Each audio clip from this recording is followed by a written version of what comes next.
लेकिन सभापति महोदय, मैं जानना चाहूंगा कि बाबर को लाया कौन? बाबर को इब्राहिम लोदी को हराने के लिए राणा सांगा लाया था। तो मुसलमान तो बाबर के औलाद हैं और तुम गद्दार। आखिरी मुगल बादशाह जफर, उसके बेटों का सर कलम कर दिया गया, बादशाह जफर के पास भेज दिया गया और अंग्रेजों ने कहा दमदमे में दम नहीं, अब खैर मांगो जान की। ए जफर, ठंडी पड़ी अब तेग हिंदुस्तान की। बूढ़े बादशाह जफर ने कहा गाजियों में बू रहेगी जब तक ईमान की, तख्त से लंदन तक चलेगी तेग हिंदुस्तान की। सभापति महोदय, कौन है इसका ठेकेदार? हर बात में एक तो ये बीजेपी के लोगों का तकिया कलाम हो गया है सभापति महोदय कि मुसलमान, इनमें बाबर का डीएनए है। उप सभापति महोदय, मैं जानना चाहूंगा कि बाबर का डीएनए मुसलमान में है।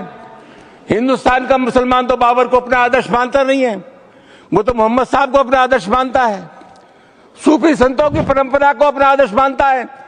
लेकिन सभापति महोदय, मैं जानना चाहूंगा कि बाबर को लाया कौन? बाबर को इब्राहिम लोदी को हराने के लिए राणा सांगा लाया था। तो मुसलमान तो बाबर के औलाद हैं और तुम गद्दार राणा सांगा की औलाद हो, ये हिंदुस्तान में तय हो जाना चाहिए। अगर बाबर की तो आलोचना करते हैं, राणा सांगा की आलोचना नहीं करते। सभापति महोदय, ये बहुत सभापति महोदय, ये देश की एकता का सवाल है। आदमी है, बातचीत में संसदीय मर्यादाओं का ध्यान रखें, संसदीय मर्यादाओं का ध्यान रखें।